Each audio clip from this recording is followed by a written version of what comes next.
Fala aí, pessoal, tudo bem? Novamente aqui pelo canal do Movimento Igreja Sem Política. Hoje, para registrar essa ocorrência, e o meu tema vai ser com vocês aqui isso: o benefício do governo Lula para políticos evangélicos.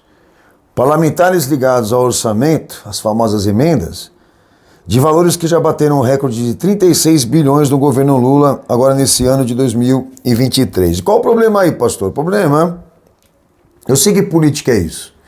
O problema é que nesse orçamento, nessa lista de políticos evangélicos beneficiados pelas emendas parlamentares, está a direita do bem que destruiu o mal. Esse é o problema. Que está lá o nome de todos aqueles que quiseram combater o governo das trevas. Então a gente vai tentar hoje julgar um pouquinho a atuação desse Jesus político, ou desse pastor político, e ver aonde tem biblicidade nessa coisa toda. Bom, lembrando que o Movimento Igreja Sem Política, ele usa ou visa representar e honrar três aspectos hermenêuticos que a gente vem, na verdade, aqui expondo a vocês, que é a Escritura. Primeiro, a identidade da autoridade teológica, que é a prerrogativa messiânica do Cristo, que só cabe a ele o veredito da fé, ou a palavra certa da fé, e não há conteúdo filosófico. E tem que ser trabalhado pela igreja e respeitado pela igreja. O que não está sendo, né? O segundo aspecto da unidade instrumental do dever cristão, que este padrão ministerial surge do Cristo, surge da atividade dele, e ele provê, né, a chave da ordenação. Que tipo de ministério, qual pregação, qual palavra, qual conteúdo. Que aí há uma esfera que ele atingiu de autossuficiência, né, o nível superior ao da razão. Então, a partir do momento que você tira isso dele, como é que isso tem que ser interpretado? A partir do momento que você anula o que ele disse, o que ele fez, para passar a pensar por si mesmo, você está querendo dizer que você é melhor do que ele. Então, além dele ser a autoridade, ele é a unidade instrumental do dever. Então, quer dizer, ali a doutrina é matéria de fé. Ali a fé é matéria, a fé é visão orgânica. Tudo que ele foi em humanidade e em pessoa prescreve o que a igreja tem que ser na história. Ponto. E o terceiro aspecto, que dessa autoridade e dessa unidade sai também o que a gente chama de governo eclesiástico, o sistema neotestamentário. Que ali dentro daquela perspectiva dos primeiros cristãos, existem ali homens que ele discipulou, preparou para serem isso, um modelo de igreja, ou seja, um padrão histórico, como também ininterrupto, porque essa igreja não fechou, ela continua existindo como padrão. E dentro desse padrão de primeiros cristãos e visão apostólica, ali dentro se prontificaram para Cristo em ser o progresso, a continuidade e a preservação do evangelho que ele testemunhou. Ok? Isso é perceptível. Então, dentro dessa identidade, desta unidade e deste governo, do que diz respeito à visão hermenêutica, não entra o sistema político-religioso, não cabe pastor político, não cabe ministério político. Tá bom? E há uma observação que Jesus deixou à humanidade, uma espécie de decreto, tá? Desses atributos de revelação que surgem dele, que a partir do momento que eu ou você quebrarmos essas unidades, esses elementos que dele saem ou foram testemunhados, existe um comprometimento de graça e misericórdia. Há um comprometimento na dispensação. Alargou o caminho, alargou a porta, muitos podem entrar, mas ninguém vai se salvar. E deixou claro que a igreja é um plano organizado e planejado por ele. A partir do momento que a igreja não comprovar as suas ações no evangelho que ele testemunhou e revelou, ela assume a responsabilidade do fracasso, ok? Se este plano não estiver organizado, se este plano não estiver visto em Cristo, nós temos uma fraude processual. E a igreja atual assume as consequências, como também assume a responsabilidade de não ser honrada. A pergunta é exatamente essa. Se neste plano, se nessa circunstância, nessa situação, a igreja não estiver organizada e planejada como foi visto em Cristo, Deus vai honrar? Deus não vai honrar, caramba. Ele já avisou, alargou, deixou a filosofia interferir, então assume agora as consequências. Todo mundo vai entrar, vai gostar. Pode haver uma multidão de pessoas que vão aderir a essa fraude teológica, mas Deus não vai salvar. Isso é muito sério e a gente vem tentando passar a você dessa preocupação. Um outro ponto que eu também venho destacando a vocês é que a partir do momento que nós alcançamos o conhecimento desses atributos ou normativa de fé que foram vistos em Cristo, a nível de vontade, caráter, pessoa, conduta, ali nele, tanto no Pai como no Filho, existe a virtude da imortalidade. Que quer dizer que nele, tanto no Pai, não se encontram variações, troca de lados, mudança de comportamento, alteração ministerial, até mesmo de personalidade e caráter. Que deixa claro que se nós caracterizarmos e introduzirmos esses atributos do que Jesus foi dentro da história, numa eventual situação de pressão, até mesmo política, né? Como seria o Jesus histórico nessa situação? Ele seria ele mesmo, imutável, não haveria variações. Como disse ele mesmo, eu sou. Então, numa eventual situação de pressão que Jesus fosse sofrer, numa eventual situação em que ele não enxergasse, como a primeira igreja, alternativas para executar o seu plano canônico, justificaria ele alterar numa situação de emergência? Não. Nenhuma situação de emergência o levaria ele deixar de ser quem ele é, ou deixar de continuar exercendo os seus julgamentos, continuar exercendo o seu ofício. Foi isso que ele deixou à igreja, esse legado, que não justifica nenhuma alteração, nenhuma mudança naquilo que ele é como substância, como essência. Porque há uma imortalidade, é ele mesmo, há uma soberania, há uma autonomia, um Senhor, um Cristo livre de influência, sem interesse de poder político, um Jesus que em plano de execução jamais ele trocaria de lados ou faria acordos ou sentaria na mesa para fazer esse tipo de negociação financeira, que é o meu tema com você hoje aqui. Porque existem questões que a gente vem julgando em vídeos aqui que até me dedico, me esforço a ser mais explicativo, mas isso daqui, pelo amor de Deus, quem não enxergar uma contradição aqui no que eu vou falar agora, você é estúpido, você é ignorante e mal intencionado. Por quê? Porque a gente vem acompanhando essa atuação desse Jesus político e desse pastor político em todos os quadros eleitorais. Desde o Lula, do que foi o Bolsonaro e do que é o Lula agora. E a frente parlamentar, que é aquela que assume o Jesus político, a prerrogativa do Jesus político, ela deixa rastros de comprometimento teológico e moral, senhores. Mas vamos lá. Meu tema com vocês aqui, o que é? Que eu falei no início do vídeo. O governo Lula voltou. E agora ele tem a máquina estatal na mão. É uma coisa óbvia. Política é isso, né? E chegou a hora de definir os orçamentos. E quem vai participar dessa distribuição de dinheiro público com as razões e intenções políticas que eles falam que eles têm, tá? Mas lembrando que em 2005, essa distribuição de emendas gerou o que disseram lá que era o tal do mensalão. Entenda, distribuir emendas não tem nada ilegal. Mas lá em 2005, todo mundo lembra que sugestionaram, e não sei se conseguiram provar, que essa distribuição do PT com emendas tinha fins de acordos para calar a oposição. Tinha objetivos de compra de voto. Eu não sei se isso foi verdadeiro, não quero entrar muito nesse mérito e razão política, porque até não é minha função. Mas entenda onde eu quero ir com você agora. Mas sugere, dá a entender que é um acordo. Tá? Então eu vou ler com vocês a íntegra aqui. Vou ler para vocês. De acordo com o jornal Gazeta do Povo, numa matéria sobre as emendas neste mês, revela através de pessoas que trabalharam com parlamentares ligadas ao orçamento, que nem toda verba de dotação se transforma efetivamente em recursos transferidos e pagos ao final do exercício. Mas o aumento da porcentagem é indicativo do incremento dos instrumentos de emendas parlamentares.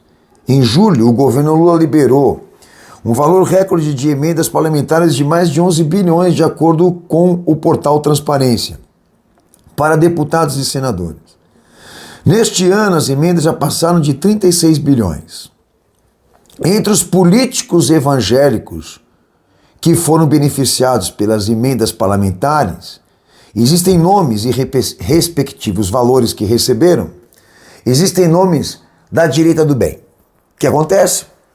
Agora forma-se um cenário desses parlamentares sentados à mesa para receber do governo atual esses valores exorbitantes. Só que uma classe de parlamentares que anteriormente o chamaram de governo das trevas e o governo do próprio demônio. E que agora alguns ainda insistem em ser oposição e insistem ainda em derrubar esse governo. Só que detalhe, todos eles recebem o dinheiro dele. Ou o dinheiro que está sob a sua administração. O que eu quero, antes de dar os nomes aqui, por favor, aonde aplicar Jesus nessa situação? Imagina ele sentado na mesa com o diabo, entendeu? Que por razões políticas e ideológicas e partidárias, a gente vai deixar de lado a divergência agora e vamos discutir a parcela da grana e do dinheiro público, certo? Tá? Olha só, é mais ou menos isso. O bem buscando sociedade com o mal, porque era assim como eles taxavam o governo Lula. Ok? É assim como eles definiam o PT e não definem o PT. Só que nós vamos deixar de lado as nossas divergências políticas, que, como disse lá a Damaris e a patota lá dos pastores políticos, é a propositiva da frente de uma oração, né? A descarada. Então, tá bom, vamos deixar de lado a nossa divergência política, vamos sentar na mesa, quanto isso vai render? Pra gente ficar calado, ser mais harmonizado, né? Esse namorinho político. É mais ou menos isso. Você vê Jesus sentado na mesa negociando com o diabo? A partir do momento em que ele identifica o mal, ele negocia com o mal, ele conversa com o mal, ele dialoga com o mal, ele faz sociedades ou discute razões. Não, caramba! Não existe isso lá, porque política é isso. Mas não há política naquilo que ele foi, nem no que a igreja foi lá atrás. Não existe compatibilidade, não há acordo. Agora esses caras querem me convencer que Deus tem um plano com isso. E quando eu dei essa lista para vocês, vocês precisam anotar o nome desses elementos que carregam a igreja para essa corrupção e para essa fraude teológica e amaldiçoar esses desgraçados. Porque o que eles merecem é exatamente isso. É não existir, porque enquanto eles existirem, eles vão destruir a obra do Cristo. Mas vamos lá, existe uma lista de pessoas, eu vou falar todas elas, mas que dentro desta lista está a direita do bem contra o mal. Então se o governo não presta, o dinheiro dele também não. Então vamos lá. Senadora Elisiane Gama, da Assembleia de Deus, ela é do PT, já recebeu 32 milhões de emendas. É muito dinheiro, senhores. Senador Carlos Viana, presidente da Frente Parlamentar Evangélica do Senado, já recebeu aproximadamente 40 milhões e está empenhado ainda R$1 milhão a receber. Vai vendo aí o barulhinho da moeda caindo aí, entendeu? E aí você vai anotando quem é a oposição. Quem é a oposição? Quem é a oposição, a lógica que era essa, não tem que receber nada. Ele não era o diabo, então não tem que receber nada, pô. A política é isso. A deputada Benedita da Silva, da Presbiteriana Assembleia de Deus do PT, né, que já foi pago mais de 7 milhões de reais e está empenhado em receber mais 3. O deputado federal Davi Soares, do R.R. Soares da Igreja Internacional da Graça, que já foi pago mais de 16 milhões lá. Olha aí você vai vendo que situação. Deputado federal Gilberto Nascimento, da Assembleia de Deus Madureira, que já foi pago mais de 23 milhões. Vamos trabalhar aí, deputado. O deputado federal Marcos Pereira, da Universidade do Reino de Deus, que já foi pago mais de 12 milhões e está empenhado a receber mais de 11 milhões ainda. O deputado Sóstenes Cavalcante, da Assembleia de Deus Vitória em Cristo, o Kiko, né? Lá da DEVEC do Malafaia, que já foi pago aproximadamente 16 milhões e está empenhado a receber mais 6 milhões ainda. Bom, olha aí. O Silas Malafaia que agora só se dedica a falar do Supremo. Não fala mais do Lula nem mais do governo. Você entendeu por quê? Vai falar pra quê? Tá lucrando, porque o discípulo político dele tá recebendo o que aí? Recebeu 16 milhões e ainda vai receber mais 6 milhões com as razões políticas. Porque obviamente ele vai pegar esse dinheiro e vai aplicar isso pro povo. Você não concorda? Como sempre vem sendo a política, né? Na história. E aí, Malafaia? Você falou isso nos teus vídeos aí? Que o teu discípulo recebeu esse montante de um governo que você foi oposição lá atrás, apoiou, depois foi oposição, amaldiçoou e agora tá aí, caladinho. O deputado federal Antony de Paula, Assembleia de Deus Madureira, que já foi pago mais de 11 milhões para ele, ainda está empenhado a receber 1 milhão. Ele que é oposição. Ele que também se prontifica a tirar a esquerda do poder, mas recebe o dinheiro que está administrado por ela, pô. O deputado federal pastor Sargento Isidório, aliado ao PT da Assembleia de Deus na Bahia, recebeu aproximadamente 24 milhões. O deputado federal Silas Câmara, atual presidente da bancada evangélica e membro da Assembleia de Deus do Belém do Pará, a igreja mãe do pastor Samuel Câmara, né?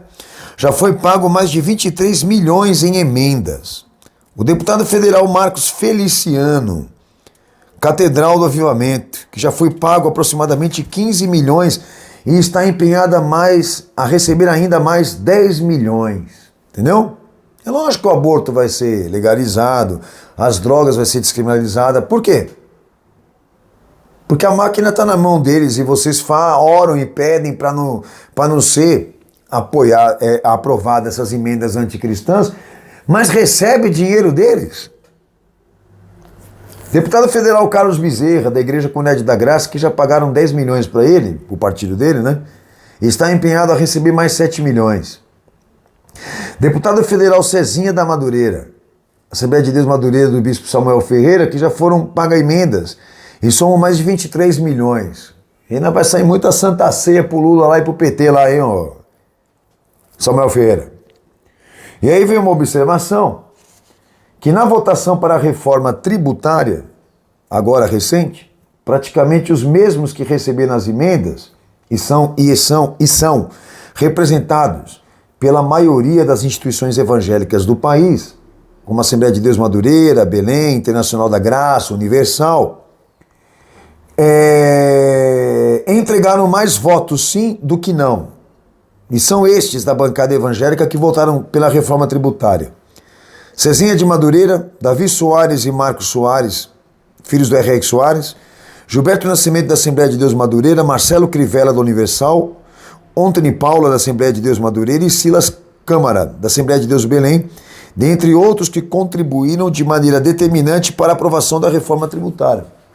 O senhor está querendo dizer o quê? Que devido à motivação do orçamento eles votaram sim pela reforma tributária que o PT está administrando? Não sei. Julgue você. Política é isso.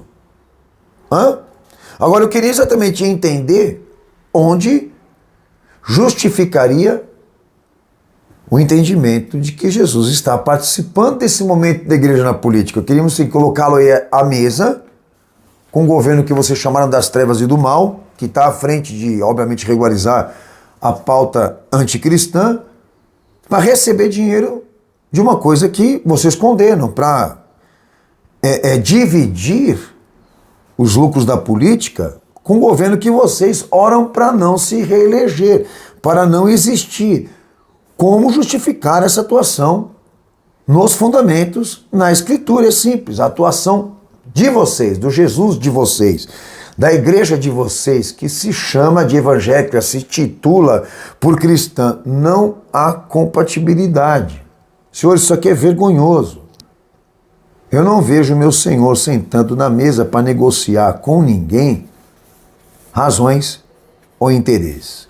Então eu tinha que registrar essa questão, porque agora, obviamente, daqui para frente, nós ainda vamos acompanhar essa atuação desse Jesus político, desse sistema político religioso, trazendo essas contradições para você. Isso aqui é um fator crucial para tudo isso que a gente viveu politicamente aqui nesse país, de ver a igreja na rua, orando, jejuando, pedindo para tirar um governo que agora dá lucro para a direita do bem, pô.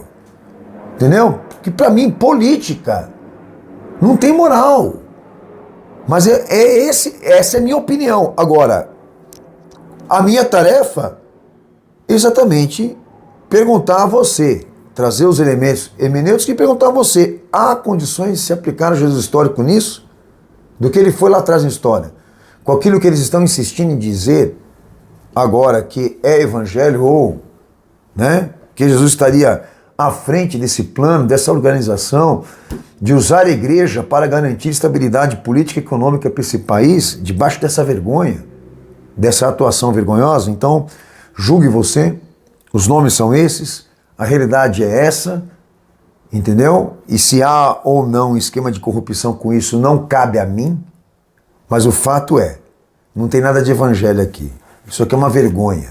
Inclusive, aqueles que mais gritaram, né, que quiseram ser porta-voz da moralidade pela direita, que estavam com Bolsonaro, agora largaram ele, né? Estão tudo caladinho.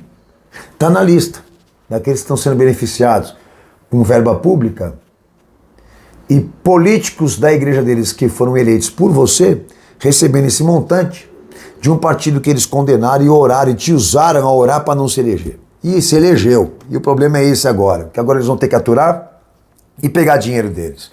Senhor, um abraço para vocês. Espero no próximo vídeo trazer mais registros disso e fazer, obviamente, o que a gente na verdade está empenhando a fazer, em julgar essa atuação do sistema político religioso, onde se encontra um Jesus político, um pastor político inteiramente herege, imoral e corrupto. Um abraço, Deus abençoe todos vocês, até o próximo vídeo.